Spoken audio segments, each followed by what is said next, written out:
What is going on, you guys? My name is Rayge, and we are back today with a Famine Saga video for you all. Finally got all my Unlimited X-Men team here to Gear Tier 17, level 90, and going through that difficulty here for you guys. So pretty straightforward. I don't believe this one was difficult in the past, but I just find it really ironic though, guys, before we get started, that it's taken this long, but actually being able to unlock Super Scroll through Dark Dimension 6, and still ironically not having big Apocalypse himself yet, just because of the material resource constraint and going through the gold usage, but also being mindful of obviously the new game modes. But yeah, finally got all my Unlimited X-Men to the minimum requirements. So that's Gear Tier 17, level 90. You see Gambit here.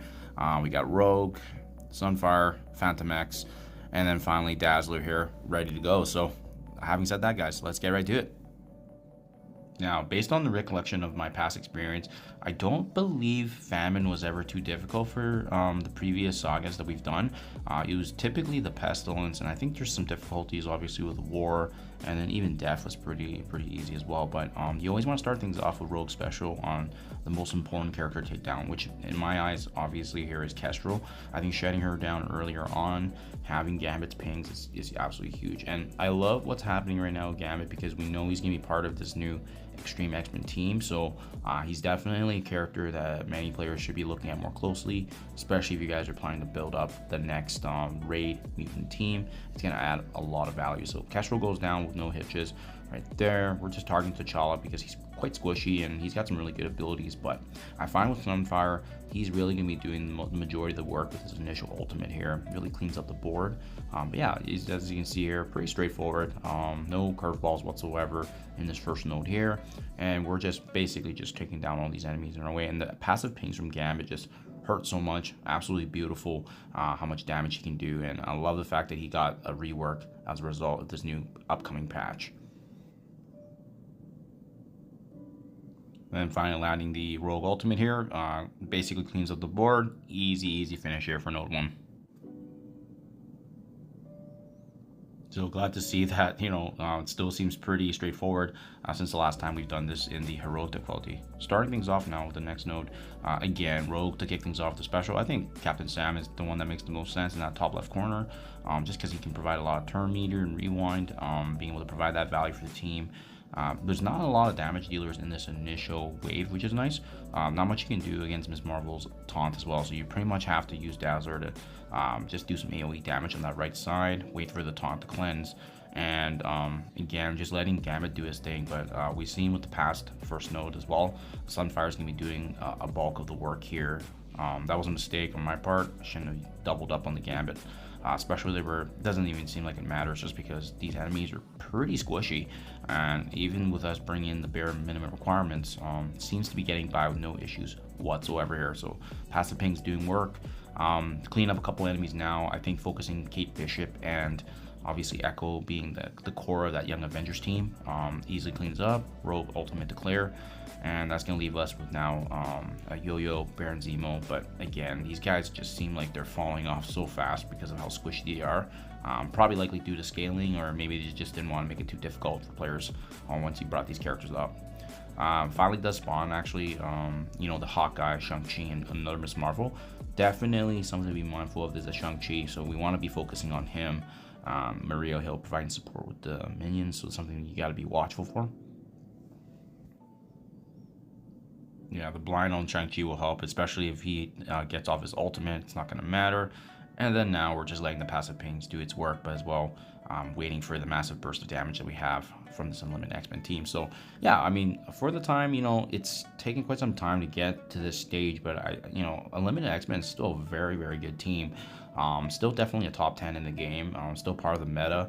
Obviously they're intended for Crucible, but they're mainly more of a defensive team now to be utilized. But honestly, they're still very good. They can take down many teams in the game if you know how to counter, but overall still the value's there. I think Gambit actually getting some love can give them additional buffs in the future here.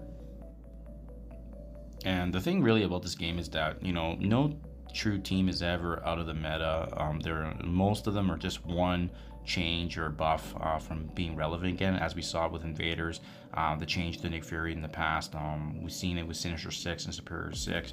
So really, there's always an opportunity for this team to get more value, especially knowing that there is going to be X-Men buffs coming. Here we go, node 3 now.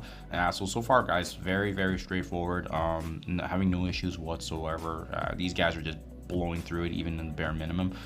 Special, I think a good one is Philovel or Icarus. I think both of them are pretty decent. I actually, didn't expect Icarus to get his ultimate off, but he did, and you can see it didn't even really dent us, so that was awesome to see.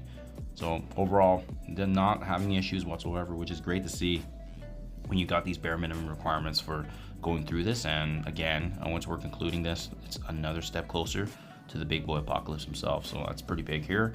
Easily cleaning up that wave right there, no issues whatsoever. After we take down Icarus, that does spawn a couple more enemies here with the nebulas, and again, we're just going to use the AoE burst from Rogue's ultimate. The amount of damage is just crazy, guys. This does not, we can honestly, you could probably just auto this, but yeah, super straightforward to see, at least in the apocalyptic difficulty. It's like not even a challenge.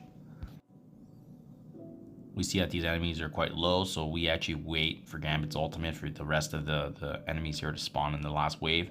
We're going to be timing that ultimate here just to take down everybody at the same time. And again, because they're not that challenging, it's really just going through the motions so we can get the 3-star rank, and again, towards that requirement for Big Boy himself in the upgrades. Looking really good here, and this is what I was talking about. Gambit ultimate, clean up, boom. Easy peasy. And just like that, on to node 4.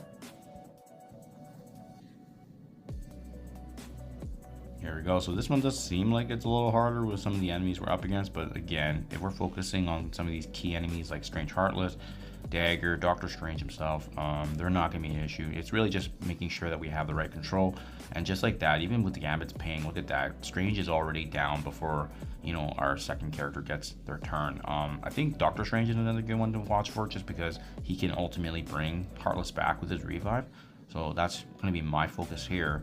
And then obviously we know that there's a Cloak and Dagger combination that we need to be aware of. So taking down that synergy before he spawns would be a great idea. So there you go.